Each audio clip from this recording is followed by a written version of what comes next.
Mga kaminang, ang lulutuin natin ngayon ay isang panghimagas. Ito ay isang klase ng Filipino dessert. Alam mo tayong mga Pilipino, mahilig tayo sa mga matatamis. Kaya alam ko, kilalang kilala mo kung ano itong tinutukoy ko. At saka baka nga mamaya paborito mo din to kasi ako paborito ko to. Sobrang bilis lang itong lutuin o gawin. At yung mga ingredients nito, napakasimple lang.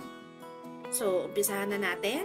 Samahan mo na ako sa aking kusina. Magluto na tayo ng minatamis na saging. Welcome to Minang's Kitchen.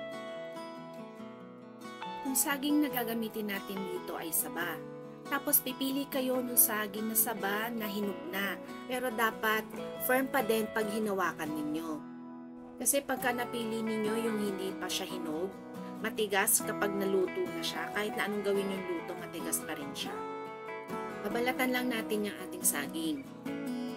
Tapos, hihiwain natin yan, depende doon sa laki ng saging na mabibili natin. Pwedeng 4, pwedeng 3. Or pwede naman, buo nyo din siyang lutuin. So basically, ito na yon. Pwede na natin itong lutuin. Ang gagamitin natin dito yung kaserolang mentakip.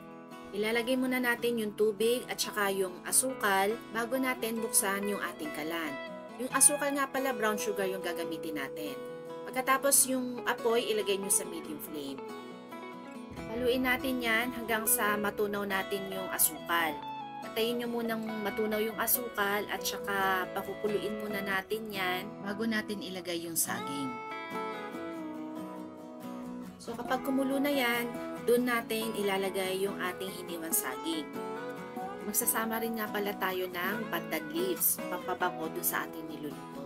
Pwede rin pala kayo maglagay dito ng vanilla extract, pero ilalagay nyo ito sa bandang huli na kapag naluto na yung ating saging.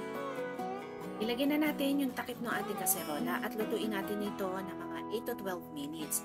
Pero kung maglalagay kayo ng sago, which is optional lang naman, after 5 minutes at saka nyo ihalo itong ating lutong sago.